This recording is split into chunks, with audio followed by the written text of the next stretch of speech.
intombazane yakwenu unawufaka iwivu njengabanye yabona nawena ufaka amahili njengabanye ufaka ama-perfume ama-cologne because i-perfume uyaspraya kodwa i-cologne uyayiwera. Somebody say uyazazi lokufundisa le story uthi uyiwerile i-cologne kodwa ukusho ukuthi iwere umuntu ohlezi kuJesu. Awuhlezi nje wena kodwa naye uhlezi kuwe abese kubuka ngamadimoni akubuke nifaka amawivu nonke akubone nibahle nonke nifaka i-makeup ngoba ningayiyeki i-makeup ngoba abanye benu mabengayiyeka. Nkosi yami arresti Nkosi yami arresti Jesu.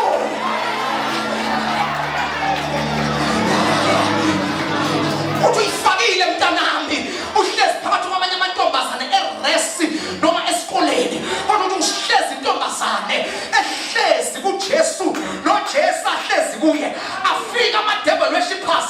ezothatha igazi athi mayethe yabhekana kuwe athi kodwa leli gazi esilifunayo engathi kukhona ligcobile futhi lelo ligcobile linomlilo ngoba intombazane efake iwivu kodwa namathele kuye intombazane efake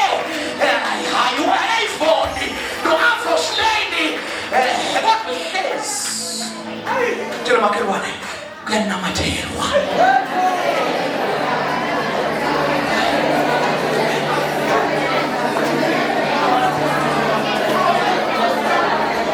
Intombazane enamathela kuJesu umfana kodwa bakhona nabafana la endlini zikhona boys akhona inamaraso ake ngibona amaraso yetha amaraso ake uthi Jovicho amaraso la endlini ayikala amakhala abala endlini beshama khwela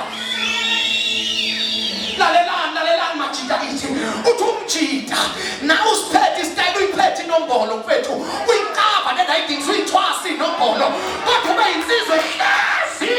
unamathele kuJesu base babuze bathi kanti wena kusebenzini 1 no 2 no 3 no 4 uthi ayasebenza kodwa inkinga yami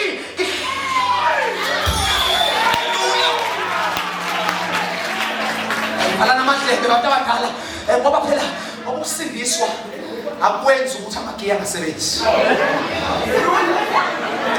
Hlekane naboke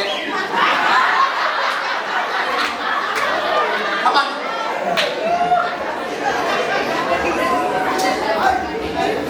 ya